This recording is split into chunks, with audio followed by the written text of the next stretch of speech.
Hello guys, Andhra style ఆనపకాయ పప్పు వండేసుకుందామా? చాలా అంటే చాలా టేస్ట్గా ఉంటుంది. అసలు ఆనపకాయ తిన్న వాళ్ళు కూడా ఇది తినేలా ఉంటుందన్నమాట. Welcome to Anu foods. నేను మీ అనుష. నా ఛానల్ని ఫస్ట్ టైం చూసినట్టయితే ప్లీజ్ సబ్స్క్రైబ్ గైస్. ముందుగా కుక్కర్ గిన్నె పెట్టేసుకొని అందులో కొంచెం ఆయిల్ వేసుకొని కొంచెం జీలకర్ర, ఆవాలు, మెంతులు, తర్వాత కట్ చేసిన అల్లం, వెల్లుల్లి, పచ్చిమిరపకాయలు, ఉల్లిపాయలు వేసేసి దోరగా వేయించేసుకోండి.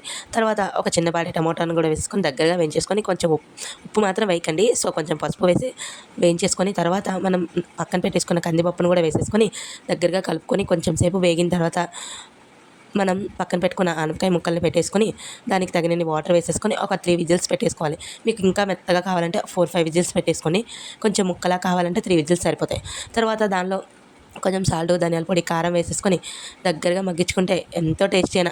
ఇందులో చిన్న చింతగవ్వ వేయడం అస్సలు మర్చిపోకండి, ఎందుకంటే టేస్ట్ని మార్చేది చింతపండే.